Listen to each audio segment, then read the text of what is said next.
नमस्कार दोस्तों, मैं रोशनी कोचिंग सेंटर में आपका स्वागत करता हूं। दोस्तों, आज मैं आप लोगों के लिए हिंदी शिक्षण शास्त्र का ये पाठ नंबर 6 लेकर के आया हूं। इस पाठ का नाम है दोस्तों निदानात्मक परीक्षण एवं उपचारात्मक शिक्षण। अंग्रेजी में इसे diagnostic test and remedial teaching के नाम से जाना जाता है। दोस्तों, निदानात्मक परीक्षण किसे कहा जाता है? तो देखिए दोस्तों, निदान का अर्थ होता है पहचान करना अथवा पता लगाना। अतः निदानात्मक परीक्षण वह परीक्षण है जिसके द्वारा बच्चों को सीखने की क्षमता, सीखने में कमी, कठिनाइयाँ, त्रुटियाँ, गलतियाँ, आवश्यकताओं आदि का पता लगाया जाता है।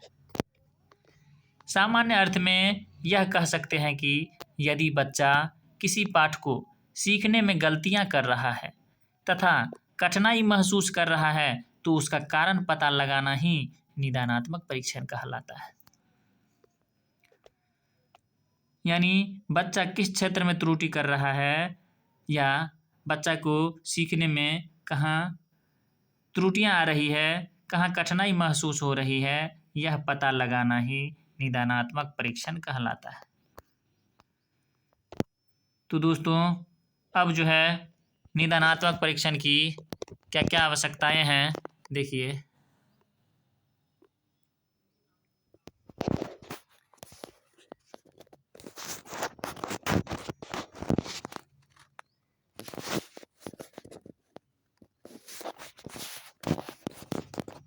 निदानात्मक परीक्षण की आवश्यकताएं।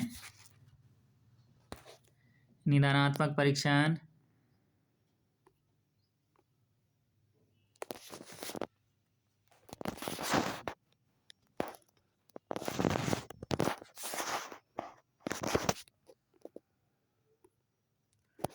निदानात्मक परीक्षण की आवश्यकताएं। निदानात्मक परीक्षण की आवश्यकता तब पड़ती है जब बच्चों का अधिगम प्रभावित हो रहा होता है। निदानात्मक परीक्षण की आवश्यकता मंदबुद्धि, समस्याग्रस्त, सामान्य, विशिष्ट सभी प्रकार के बच्चों को हो सकती है। निदानात्मक परीक्षण के द्वारा बच्चों की त्रुटियां का पता लगाया जाता है। बच्चा पाठ में रुचि क्यों नहीं ले रहा है, यह जानने के लिए निदानात्मक परीक्षण की आवश्यकता होती है। बच्चा एक ही गलती बार बार क्यों कर रहा है, यह जानने के लिए भी निदानात्मक परीक्षण किया जाता है। बच्चे का उपलब्धि स्तर जानने के लिए भी निदानात्मक परीक्षण किया जाता है।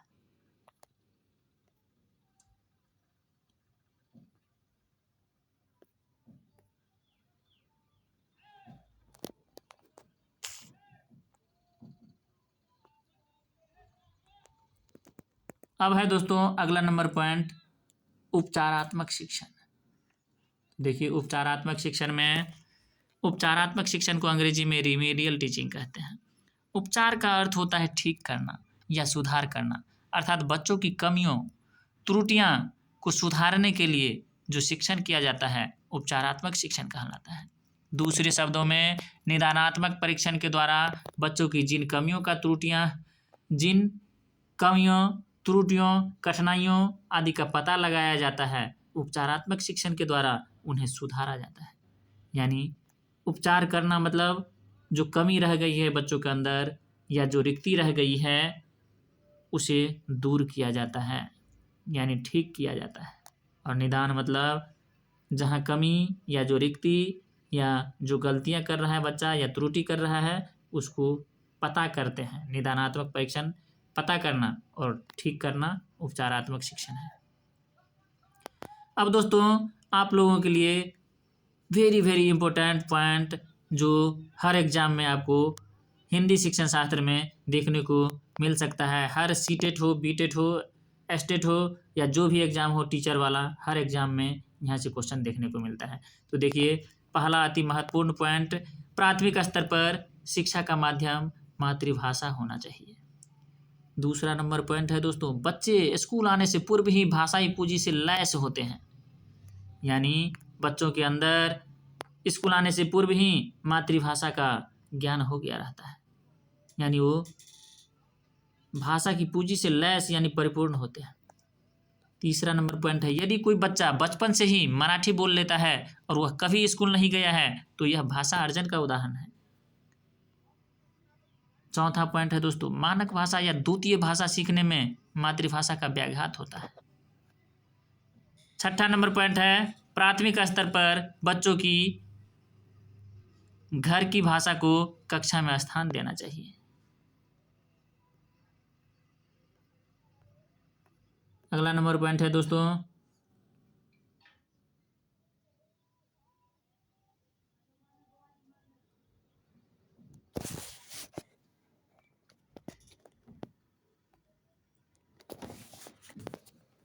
अगला नंबर पॉइंट है, गृह कार्य का मुख्य उद्देश्य सीखने में विस्तार करना है।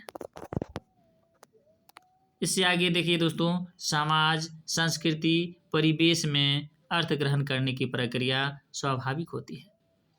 बच्चों को भाषा प्रयोग के विविध अवसर देना प्राथमिक स्तर पर भाषा सिखाने की सर्वश्रेष्ठ विधि है।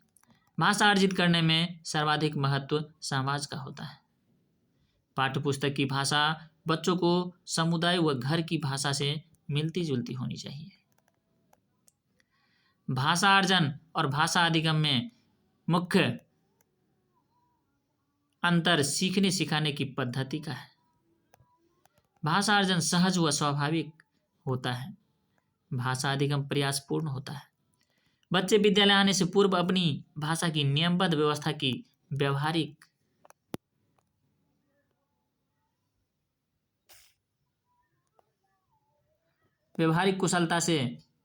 कुशलता के साथ होते हैं।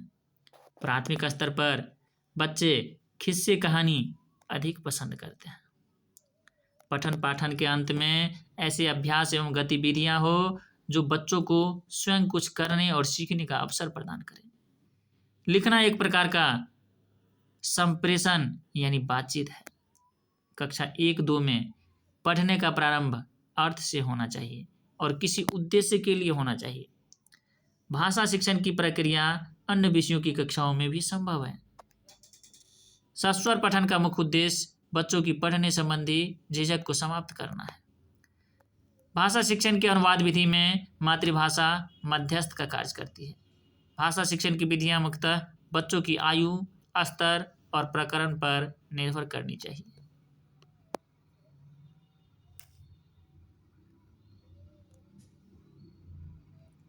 प्रारंभिक भाषाई परिवेश की समृद्धता भाषाई विकास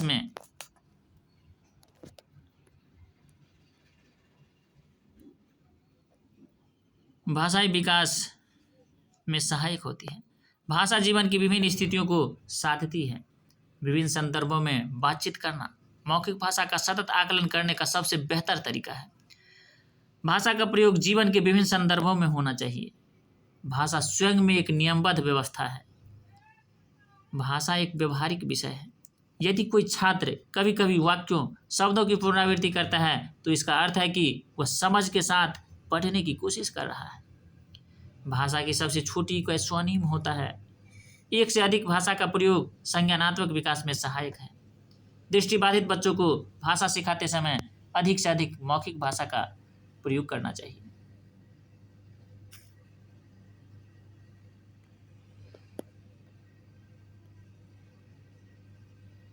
बच्चे प्रारंभ से ही बहुभाषिक होते हैं। भाषा सीखने में होने वाली त्रुटियां भाषा सीखने की प्रक्रिया का स्वाभाविक प्रभाव है। प्रत्यक्ष विधि से कोई भाषा सीखने में मातृभाषा को मध्यस्थ बनाने की आवश्यकता नहीं होती है। पढ़ना कौशल में अर्थ ग्रहण करना सर्वाधिक महत्वपूर्ण होता है।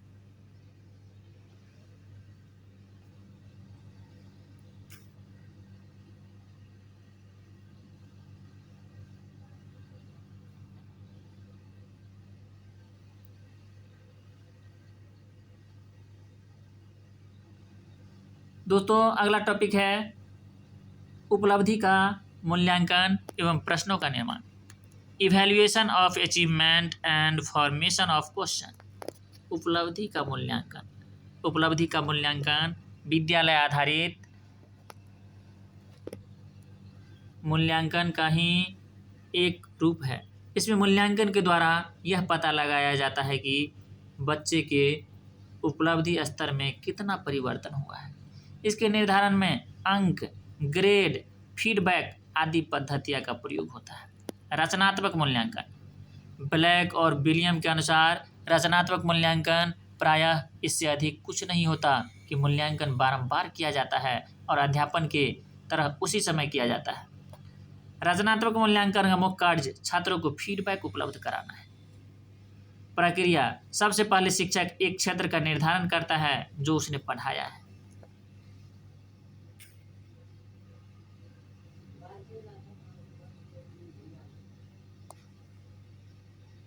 मूल्यांकन करता है अंक या ग्रेड निर्धारित करता है। बच्चों के साथ फीडबैक देकर चर्चा करता है। त्रुटियों की जांच करता है और उन्हें पूरा करने की योग्यता बनाता है। नोट में देखिए दोस्तों, रचनात्मक मूल्यांकन निदानात्मक मूल्यांकन के बहुत समीप है। अगला टॉपिक है प्रश्नों का निर्माण। प्रश्नों का निर्माण करना शिक्षक के लिए एक परीक्षण है तथा उपयुक्त प्रश्नों का निर्माण करना शिक्षक की एक कला है। अब दोस्तों, अच्छे प्रश्न की क्या विशेषता होना चाहिए? देखिए विशेषताएं। प्रश्न किसी उद्देश्य पर आधारित होनी चाहिए। प्रश्न में वस्तुनिष्ठता एवं व्यापकता होनी चाहिए। प्रश्न विश्वसनीय होनी चाहिए।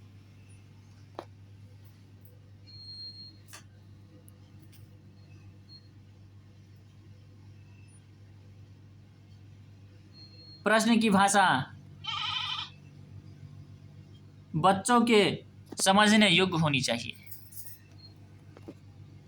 प्रश्न का कठिनाई स्तर बच्चों के स्तर के अनुसार होनी चाहिए। प्रश्न की प्रकृति लचीली होनी चाहिए। प्रश्न का रूप कक्षा के स्तर के अनुकूल होना चाहिए। अब है प्रश्नों के प्रकार। दोस्तों, प्रश्न कई प्रकार के होते हैं। पहला नंबर प्रकार है दोस्तों निबंधात्मक प्रश्न। ऐसे प्रश्न मुख्य रूप से बड़ी कक्षाओं के लिए अधिक उपयोगी होती है। निबंधात्मक प्रश्नों में वस्तुनिष्ठता एवं विश्वसनीयता की कमी होती है। दूसरा प्रकार है प्रश्नों की दोस्तों लघु उत्तरीय प्रश्न। ये प्रश्न कुछ हद तक प्राथमिक स्तर पर पूछे जा सकते हैं। इसमें वस्तुनिष्ठता एवं विश्वसनीयता की अपेक्षाकृत अधिक होती है। ऐसे प्रश्न वार्षिक परीक्षाओं में भी पूछे जा सकते हैं।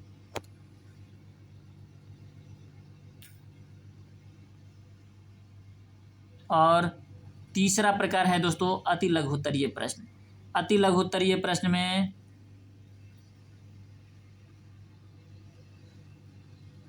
बहुत कम शब्दों में आंसर देना होता है दोस्तों। चित्रात्मक प्रश्न अगला प्रकार है। ये छोटी कक्षाओं के लिए बहुत उपयोगी होती है। इसमें चित्र के माध्यम से क्वेश्चन आंसर पूछा जाता है। पांचवा प्रकार है दोस्तों रिक्त स्थानों वाले प्रश्न। इसमें कुछ रिक्त स्थान छोड़ा जाता है और उसको बच्चों से पूर्ण करवाया जाता है। छठा नंबर प्रकार है दोस्तों मिलान करने वाले प्रश्न। और सातवां प्रकार है बहुविकल्पीय प्रश्न। दोस्तों, इस तरह से आज का ये 7वां नंबर टॉपिक हिंदी शिक्षण शास्त्र का यहीं पे समाप्त हो रहा है। यदि आपको मेरा यह वीडियो अच्छा लगा हो तो आप इस वीडियो को लाइक कीजिए, शेयर कीजिए और मेरे इस YouTube चैनल को सब्सक्राइब कीजिए। धन्यवाद दोस्तों।